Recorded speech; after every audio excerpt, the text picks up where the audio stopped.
Hello friends, welcome to the Sneha take.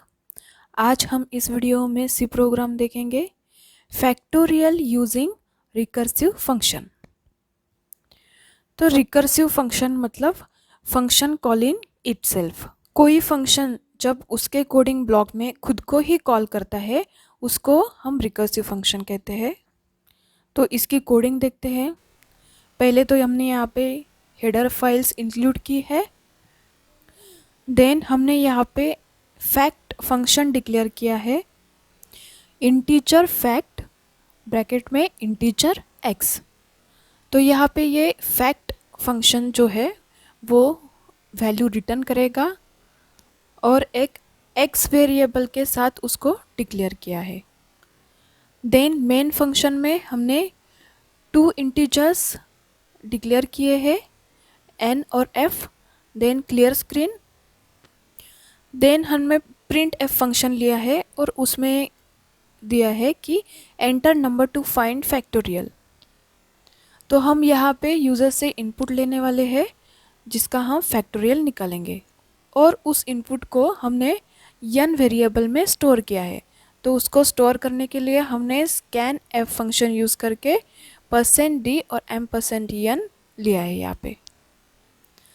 Then f equal to fact bracket में n। तो यहाँ पे हमने फैक्ट फंक्शन को कॉल किया है और उसको n वेरिएबल की वैल्यू इनपुट दी है और यहाँ पे हमारा फैक्ट फंक्शन वैल्यू रिटर्न करने वाला है। तो जो भी वैल्यू वो फैक्ट फंक्शन रिटर्न करेगा उसको हमने f वेरिएबल में स्टोर किया है। देन यहाँ पे हमने प्रिंट f फंक्शन यूज़ करके जो भी हमारा रिजल्ट है उसको हमने डिस्प्ले किया है। तो print f factorial of %d is %d n f। तो यहाँ पे n हमारा यूज़र इनपुट की वैल्यू डिस्प्ले करेगा और f जो हमारा रिजल्ट है फैक्टोरियल का उसकी वैल्यू डिस्प्ले करेगा। देन गेट ch और रिटर्न 0 करके हमने मेन ब्लॉक को क्लोज किया है। देन मेन फंक्शन के बाहर हमने फैक्ट फंक्शन को डिफाइन किया है। तो यहाँ पे इंटीजर फैक्ट इंटीजर x।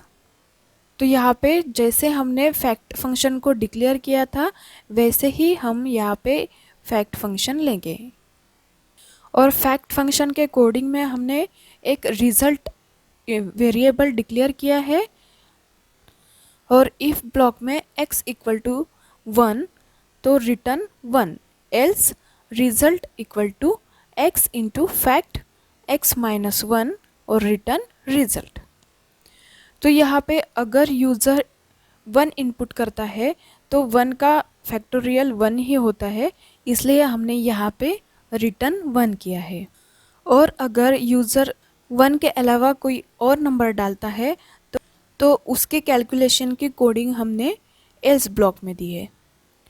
तो यहाँ पे result equal to x into fact x minus 1।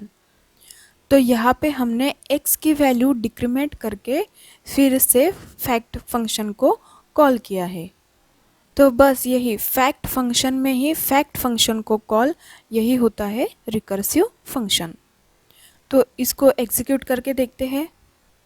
तो एग्जीक्यूशन पॉइंट मेन होता है तो पहले मेन फंक्शन एग्जीक्यूट होगा, then control clear screen function पे आएगा, then print f enter number to find factorial output screen पे प्रिंट करेगा, देन स्कैन एफ फंक्शन पे आके यूज़र से इनपुट लेगा। तो हमें आउटपुट स्क्रीन पे मिलेगा enter number to find factorial. हम यहाँ पे इनपुट देंगे 4। तो कंट्रोल आएगा f equal to fact n। तो यहाँ पे फैक्ट फंक्शन को कॉल करेगा। तो यहाँ पे फैक्ट फंक्शन को कॉल करने के बाद फैक्ट फंक्शन की कोडिंग एग्जीक्यूट होगी।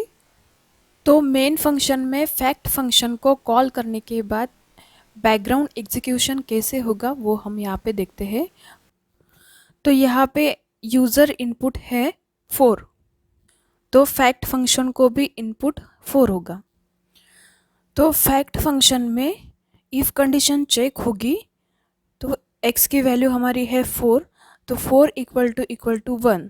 तो यहाँ पे हमारी कंडीशन फॉल्स हो रही है। तो कंट्रोल एल्स ब्लॉक में जाएगा और वहाँ पे है हमारा result equal to 4 into fact. तो फैक्ट में हमने दिया है x-1, तो हमारी यहाँ पे x की वैल्यू है 4, तो यहाँ पे 4 - 1 3।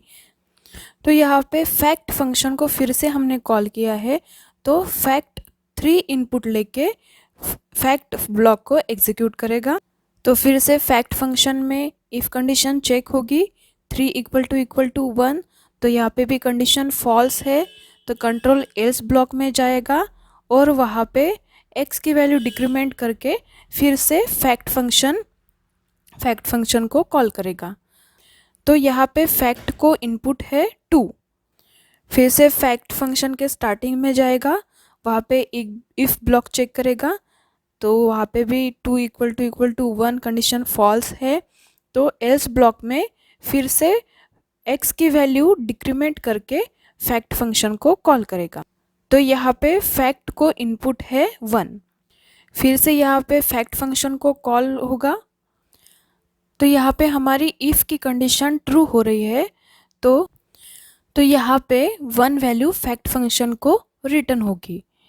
तो यहाँ पे हमें फैक्ट ऑफ 1 की वैल्यू हमें मिली है 1, तो यहाँ पे कंट्रोल फिर से बैकवर्ड जाएगा, फैक्ट 2 पे आएगा, वहाँ पे result equal to 2 into fact of 1।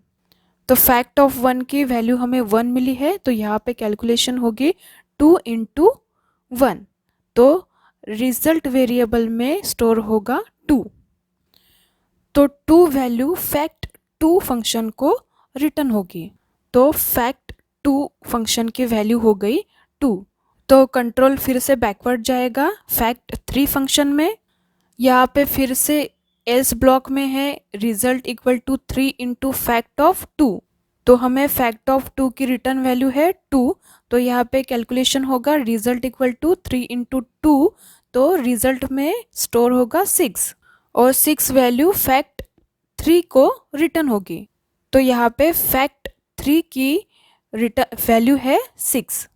तो कंट्रोल फिर से बैकवर्ड जाएगा फैक्ट 4 फंक्शन में, वहाँ पे जाएगा एल्स ब्लॉक में result equal to 4 into fact 3, तो यहाँ पे हमें फैक्ट 3 की रिटर्न वैल्यू है 6, तो यहाँ पे कैलकुलेशन होगा रिजल्ट इक्वल टू 4 इंटू 6, तो 4 इंटू 6 24, तो रिटर्न होगी 24 वैल्यू, तो फैक्ट 4 को 24 वैल्यू रिटर्न होगी। देन कंट्रोल फिर से मेन फंक्शन में आएगा, वहाँ पे f equal to fact of 4 है और हमें फैक्ट ऑफ 4 की वैल्यू मिली है 24, तो यहाँ पे 24 जो वैल्यू है वो f वेरिएबल में स्टोर होगी। तो फ्रेंड्स, इस तरह ये रिकर्सिव फंक्शन एग्जीक्यूट होता है और प्रोग्राम एग्जीक्यूट करने के लिए स्टैक मेमोरी अलोकेट होती है।